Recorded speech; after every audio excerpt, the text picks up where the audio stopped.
নমস্কার বন্ধু, আমি সুতপা চলে এসেছি। তাদের হ্যাঁ, ঠিকই ধরেছেন, এটা সাদা অয়েল, সাদা তেল এটা। তা আমি আজকে বানাবো মোমো। হ্যাঁ, আগে আমি চাটনিটা বানিয়ে নিয়েছি, আপনারা দেখেছেন। এখন আমি বানাবো মোমো। তা দেখুন, এখানে পরিমাণ মতো তেল দিয়ে দিয়েছি। এখানে গোটা কয়েক রসুনকে কুচি করে নিয়ে সেটা দিয়ে দিলাম। তো এটাকে এভাবে ভাজতে হবে।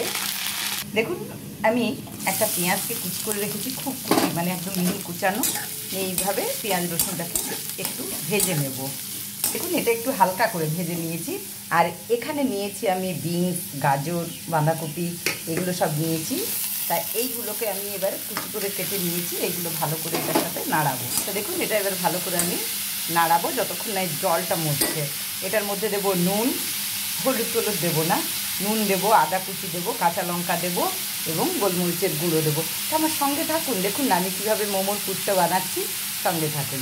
দেখুন বন্ধুরা, আমি এবার এটার পরিমাণ মতো নুন দিয়ে দিলাম। আচ্ছা, সঙ্গে কাঁচা লঙ্কা কুচিটা দিয়ে দিলাম। এবারে এটাকে আমাকে নাড়াতে হবে। আঁচটা কিন্তু কমিয়ে কমিয়ে নাড়াবেন, তাহলে এটার থেকে যে জলটা বেরোবে এটাই সেদ্ধ হয়ে যাবে। তা দেখুন আমি কীভাবে করছি। আর অতি সুস্বাদু একটা খাবার, নাম শুনলেই যেন জিভে জল আসে। যাই বলুন, আমাদের বাচ্চারা তো খুবই ভালোবাসে। তা আমিও দেখি করে, আমি কিন্তু কোনো দিন করিনি, আজকে নতুন করছি। তা আমার সঙ্গে থাকুন আর দেখুন, কিন্তু ভুল হলে আপনারা বলে দেবেন। ঠিক আছে বন্ধু, মোমোর পুরটা হতে হতে আপনাদের সাথে শেয়ার করছি মোমোটা কি করে বানাবো। তা মোমোটা বানাবার জন্য দেখুন এখানে ময়দা নিয়ে নিয়েছি। তো এখানে আমি পরিমাণ মতো নুন নিয়ে নেব। এই যে পরিমাণ মতো নুন নিয়ে নিই।